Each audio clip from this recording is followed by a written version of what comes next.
thanks all for taking the time to allow us to talk to you a short time about a very exciting program, and that is the ABA Traveling Fellowship Program.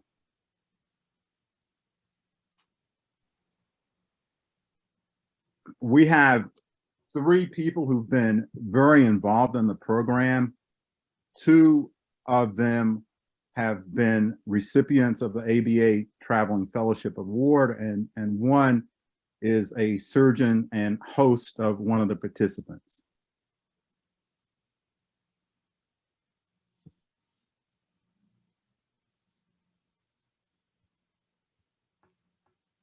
So prior to talking about the ABA Traveling Fellowship Program, I want to just say a few words about the FIT program, and that is the Fellow in Training Program by the ABA. It's very exciting because it offers complimentary membership and conference registration for residents and fellows in training.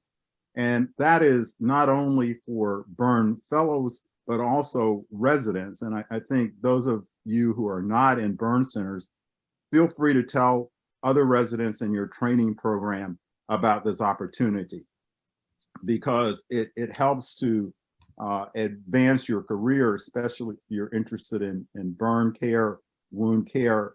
It helps to network and connect you, and it helps to keep you up to date on some of the very interesting programs that the ABA has to offer. Now, with regard to the ABA Traveling Fellowship Award, this award has been offered for a number of years, but there's been a hiatus because of the pandemic. And the purpose of the award is to provide a broader perspective to newer burn surgeons and address more in-depth practice or treatment based on the interests of the fellow and expertise of the site director. So how do you get this and how is it offered? So there is funding for up to 3 applicants.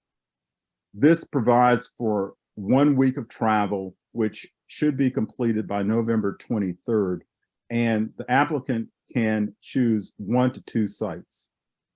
The American Burn Association will fund the airfare, hotel, meals, and related expenses.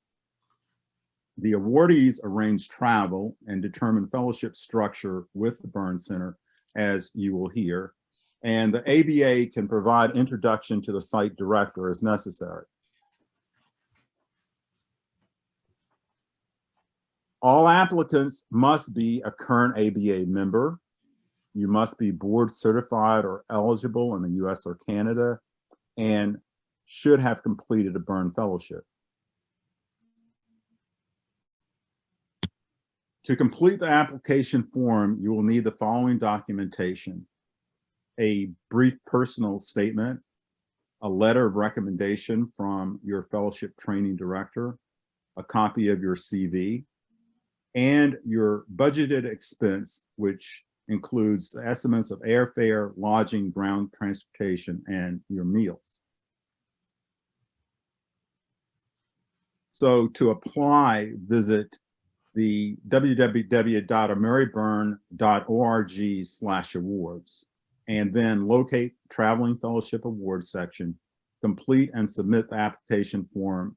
The application deadline is November 30th of this year, and decisions will be announced sometime in January to February of 2023. So with that, I have our panelists. We have the host surgeon, Taryn Travis. We have a participant in the program, Francesco Egro, and also we have a participant who traveled to Washington, Dr. Saeed Saqib. So with that, I'd like to take the opportunity for each of the panelists to talk a little bit about their experience, and then we'll have a brief question and answer period. So who would like to go first? I can take off as one of the hosts. So I'm Taryn Travis, and I work at the Burn Center in Washington, D.C., along with Jeff Shupp and Sean Tejeram. And we were lucky enough to host Dr. Saqib, as well as a couple other of our burn surgeons in the community to teach folks how to get a laser practice up and running. And so that's been sort of my niche and interest in burn care over the past 5 or 6 years. And what we really tried to do during those visits was to show our traveling fellows how we do things from the outpatient side, as well as the procedure side, and to do a lot of teaching about the logistics of laser and how to get things approved and how to get patients their throughput and their follow-up, et cetera. So that was our effort and goal as a host team, and it was nice to be able to show different things around our burn center to the few folks who have traveled and come to visit us as well. I'll follow since Dr. Travis started the intro. So my name is Saeed Saqib. I'm an acute care surgeon in Las Vegas, UNLV, and I've been in that position and since 2016 doing trauma, burns, and critical care, and my practice has evolved to doing mostly burns now. I became burn director in about 2018, so just 2 years into practice. And a year later, Dr. Tina Palmieri from UC Davis sent me an email about this traveling fellowship, said that I should look into it. And when Dr. Palmieri takes time out of her busy schedule to send me something, I pay very close attention to it. So I looked into this, and I submitted an application for this because at that point I was only not even 3 years out into practice, and I felt like I was a good candidate for this. I filled out the application, submitted it, and then I found out early 2020 that I was awarded the fellowship. But there was just one problem, that I couldn't take advantage of it because of the pandemic. Unfortunately, no hospital was opening their doors to outsiders, and understandably so. So it took about a year, almost 2 years, to get it, to take advantage of it, and that was in December of 2021. It actually worked out for me that it took me a little bit longer because at that point I was a little bit wiser, and I kind of knew what I knew and what my weaknesses were and what deficiencies I may have, and where's the best place I can go to get that addressed. And at that point, the biggest thing we're trying to get up and running was the laser program in our institution, but because of the pandemic, that got delayed. So I read up about it, did the literature review, tried to learn as much as I can, but nothing beats seeing it up close and personal. So I try to find out where can I learn this from at an institution. November of 2021, we had the State of the Science Affair in New Orleans. I ran into Dr. Travis. I just walked up to her and said, hey, do you mind if I spend some time in your neck of the woods to learn about this? She graciously said, yes, absolutely. Let me find out what my schedule is. I'll email you some dates at work. And that took us to mid-December. And then I made arrangements with her, and she and her team were gracious enough to show me around and learn about the laser, not just in the OR, but in clinic, post-op, and all the other nuances. And while I was there, I wasn't just, you know what, I'm only here for the laser, nothing else. While I was there, I tried to absorb as much as I can about everything else about their burn center, their PT, their OT, their nursing care. I got to meet with Dr. Shuff. I got to see their research department. I got to meet with Dr. Johnson, who's now in Atlanta, but I got to meet them, and they were an open book. They were very gracious. They shared their protocols and their algorithms with me. And it allowed me to absorb that information and bring that back, not just a laser, but other things and other tricks of the trade. And it was a wonderful networking opportunity, strengthened my networking with other folks. Now I have 3, 4 burn surgeons that I knew fairly well. Now I know them better. And I have them on my cell phone. They have me on their cell phone. And it allows me to network. So I learned a lot from this. I got me to start my laser program with more confidence, and allowed me to develop a great networking opportunity. So I'm glad it worked out for me. Thanks so much. And then I'll go. Hi, everyone. Thanks so much for joining us. I'm Francesco Egro. I'm an associate professor here at University of Pittsburgh, Department of Surgery and Department of Plastic Surgery. I'm also the associate burn unit director and director of burn reconstruction. And I went through the program last year, although applied the year before. And again, it was kind of in the middle of the pandemic. So for me also, things got a bit skewed from the initial plan, which my hope was to visit 2 centers, and I wanted to initially go to Galveston, and then I was looking for a plastic surgery led center, again, because I'm plastic surgery trained, and I did a burn surgery fellowship here at Pittsburgh, and then MD Anderson and microsurgery fellowship. Because I'd seen only one setting, and when I read the email from the ABA, I thought this is a great opportunity to see what people outside of your own institution do. And, because, you develop algorithms and protocols that are taught to you, and you think that that's dogma. And then, you go to meetings and you step out and you see what other people do, and you kind of realize that really burn care is an art form. And so due to COVID, my visit to UTMB got canceled. So I ended up going to University of South Florida. And my goal was pretty broad in the way that I really want to see the functioning and running of a different burn unit. And things that I looked at were the acute surgical care, the critical care, and the burn reconstruction. But, while I was there, because we do a lot of lasers here in Pittsburgh, so I also spent 2 days with the folks that did lasers, and they were very kind to share their protocols. And I spoke a lot with the nurse practitioners who did those primarily, and that was a very useful experience for us, because here it's very much physician-led. So it was a great interaction to learn how they managed things over there. And then also PT, OT, rehab. I spent quite a bit of time with the critical care docs. And again, we have our own protocols. So it was very interesting to see how they managed patients. I had meetings with the trauma teams to see what the interaction was between the trauma and the plastic surgery burn team.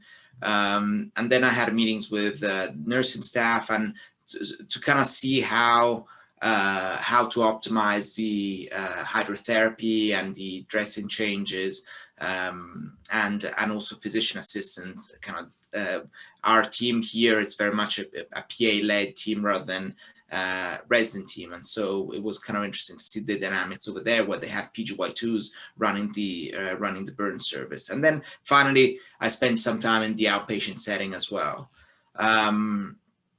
I also had one of my main interests is research, and so I asked to have meetings with the research staff, both basic science and clinical staff, to see the kind of research protocols that they had in place and how they dealt with clinical trials and so on. So I think what I'm trying to say is that you can really have whatever goal you want for this traveling fellowship. And it can be very much specific to, for example, develop a laser program, versus mine was much broader. And the great thing is that the ABA gives you this opportunity of tailoring your experience however you want. The application process was very straightforward. You just have to come up with a budget that it's reasonable. And my budget eventually changed again because of COVID. I had to tweak things around. But I'll stop talking, and please do ask a lot of questions. It was a wonderful experience, and I highly recommend to any of you to take some time off your practice to take this opportunity. I second that 100%. I'm glad I did this, and you can tailor it to your personal needs or your institutional needs. Thankfully for me, by waiting to take advantage of this, I knew what my needs were much more clearly and what I needed to get done. And I just had to find a place that could help me shore up those needs or those weaknesses on my end of the spectrum. So, yes, we're ready for any questions that anyone might have. But I have a couple of questions for all of you. What were the greatest challenges or obstacles in actually getting this thing off the ground for you? For me, if you don't mind me starting, COVID was the biggest challenge. It was so many hoops, and I thought actually that my experience was going to get canceled altogether. Thank God one of the hospitals was willing to allow me for a brief period, and the chair, who I had known for years, was very supportive to bring me in. But at the time there was nothing that you could do, because if the hospitals are shut down, and I kept postponing it, but then I had other commitments that I knew that I wasn't gonna be able to take advantage of this opportunity, so I just cut my loss and just spent 1 week out.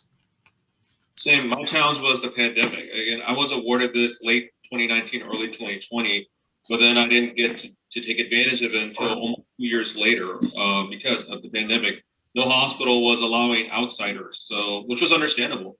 That was the biggest challenge, Dr. Haith, for me and for Dr. Ergo, was just finding a hospital that's willing to let us walk into their building physically to learn about their burn service line. Yeah, absolutely.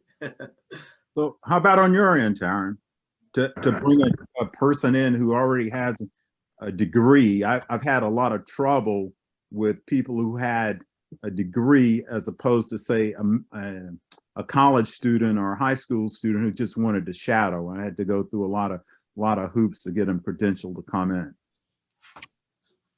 I should choose my words carefully, I suppose, since we're being recorded, but we just had some kind of backdoor ways of getting folks in, and within our burn center itself, we're very used to learners of all kinds and visitors of all kinds, including first responders and things, and while that sort of formalized rotation environment went away during a lot of visitor restrictions, I can kind of march Dr. Sakib in and have him tell the people at the front desk that he has an appointment at the burn center, and that's kind of how we did it. And like I mentioned, we've actually done this with 2 other faculty members from other burn centers across the country, and have just sort of been nimble and organically made it happen. And I think some of the supporters of that approach are certainly our OR staff. We have a burn center, a burn OR within our burn ICU. And so because we have that microcosm that isn't present at every burn center, we can kind of control the flow in and out, and who is paying attention and giving us a hard time. Same with our clinics. It's all contained within our physical space. And so it's less challenging, I think, for us than maybe others to sneak the right people in. So hopefully that doesn't come back to bite me, having said that out loud. Other questions? I would ask Dr. Ergo and Dr. Sakib what you think set you up for success in taking advantage of this opportunity, and what you might have done differently. And while you're thinking about that answer, the observation I had about what made this successful for Dr. Sakib is he came very prepared. He showed up with a folder of cases that he wanted to go through and questions to ask, and had really thought about how to get the most out of this on the front end. And I felt like that really set you up for success, but I don't know if you have additional perspectives on that.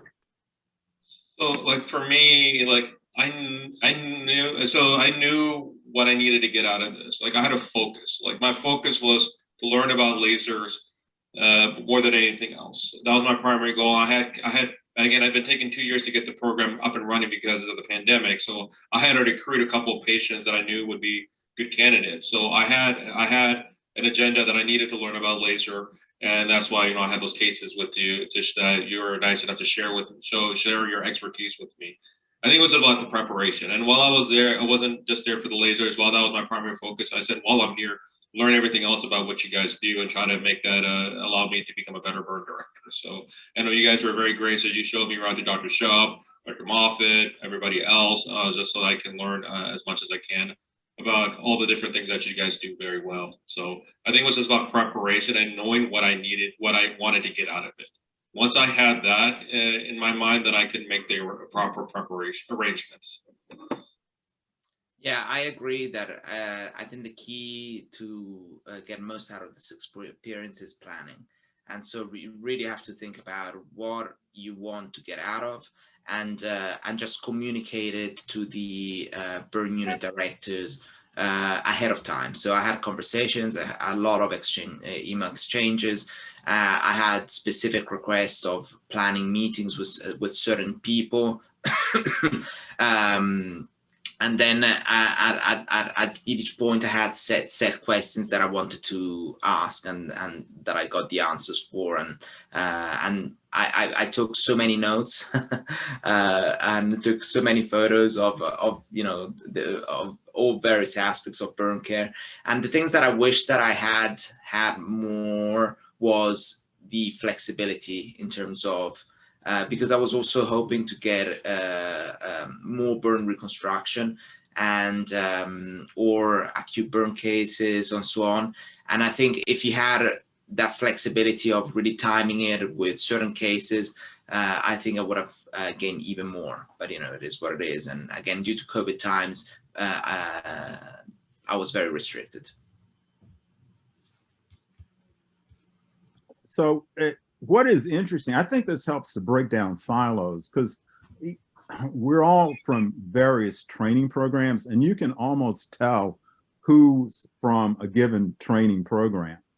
And so although there are many different ways of solving burn problems, there's regional differences, there's personal differences, and like you brought up, sometimes what we do is based on dogma. So it's really good, and it's exciting to see another way and have another opportunity to do to provide a similar endpoint to a solution. And I think the other good thing about the whole program is, and Taryn, I think people are just like you and Jeff. They're willing to have fellows come in, people from outside, and learn your techniques, all things that you spent so much time on, and they take this away, and it's not plagiarism. It's just, I suppose, it's just like flattery.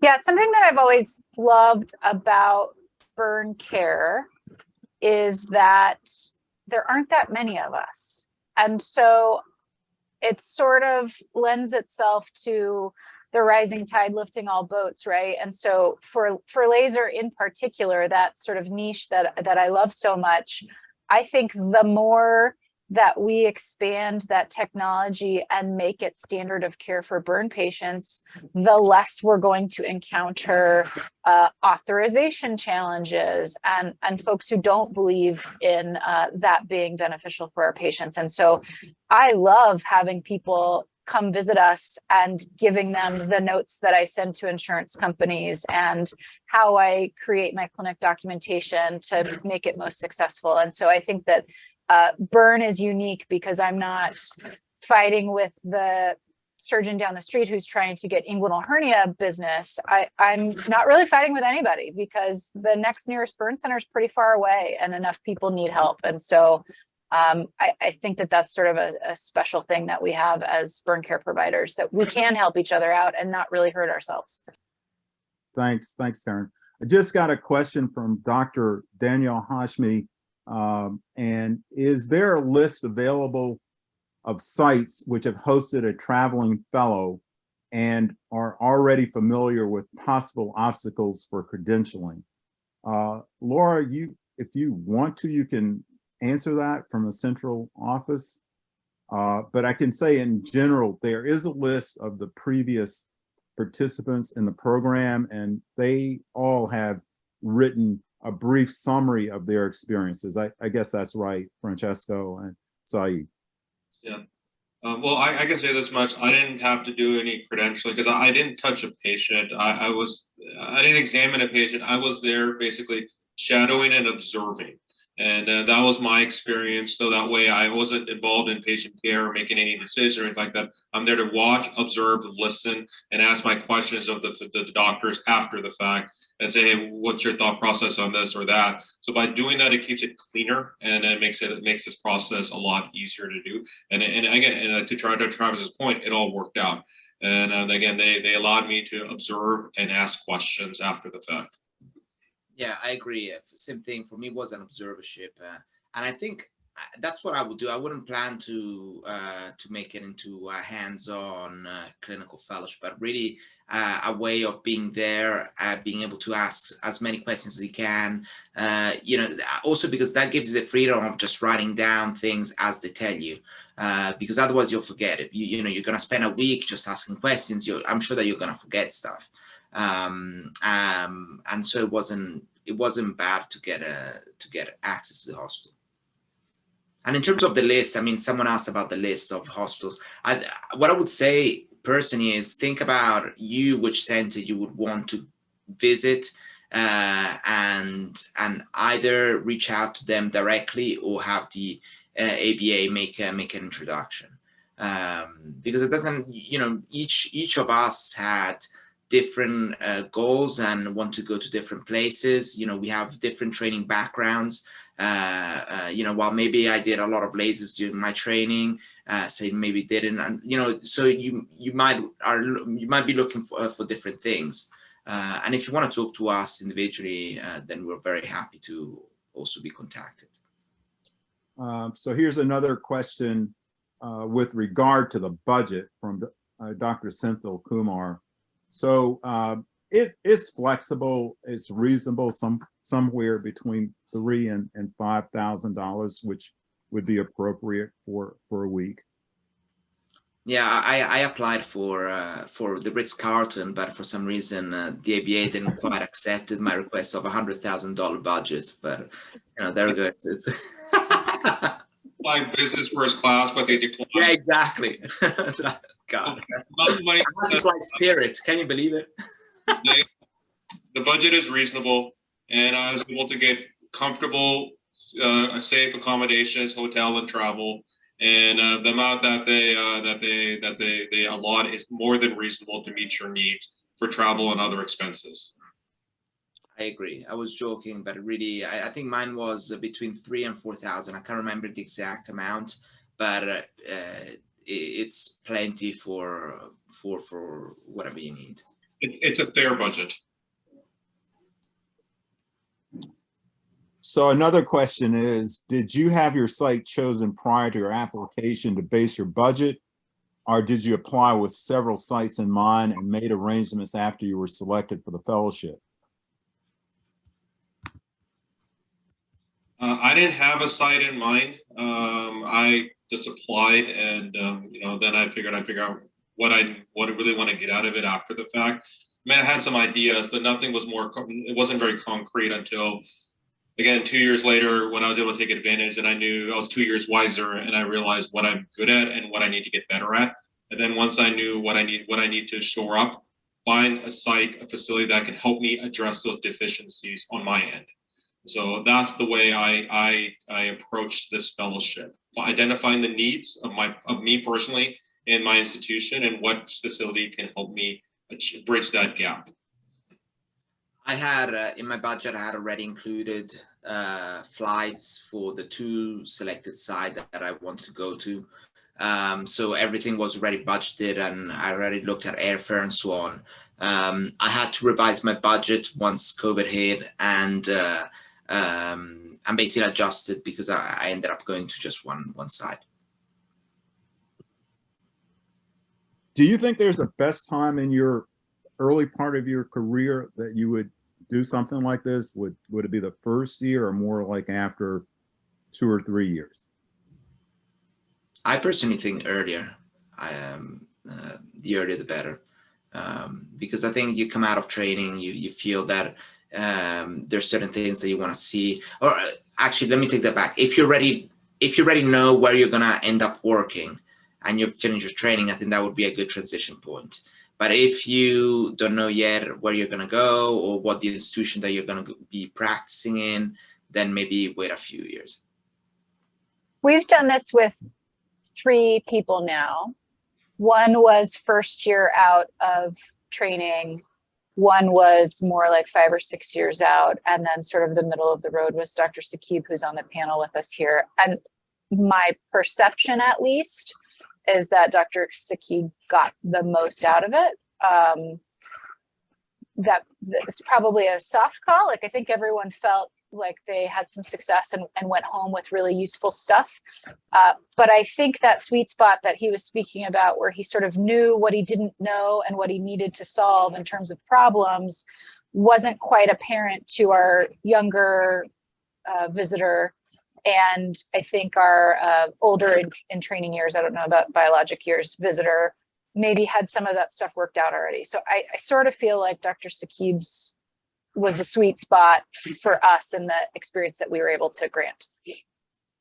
I think I would probably wait a year or two out of practice, just because, again, like to Dr. Travis's point, I didn't know what I didn't know. I didn't know what I needed to get better at. I didn't know, what I'm strong in. That was made much more clear as I was waiting to take advantage of this fellowship. And then made me realize, again, I need to work on this. Where can I find a facility or institution that can help me work on said concern? So I think I definitely want to do this in the first few years of your career, but I probably would wait a year or two, because at least you know what you need to get out of it, and then you can make it far more productive and far more beneficial, not just in the short term, but also the long term for you and for your institution. Well, we've come to the end of our time. So Taryn, Saeed, Francesco, thank you so very much. This has been very productive. And just to end this, I'd like to bring up, we're having another webinar on December 8th at 12 p.m. Central Time with regard to the Fellows in Training Program. And just to remember that the ABA annual meeting this coming year will be in Dallas, May 16th to the 19th.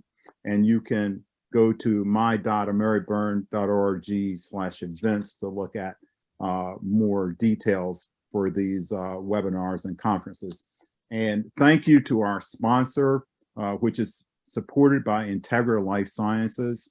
And if there are any questions, contact Roberts at Marybyrne. Thank you so very much.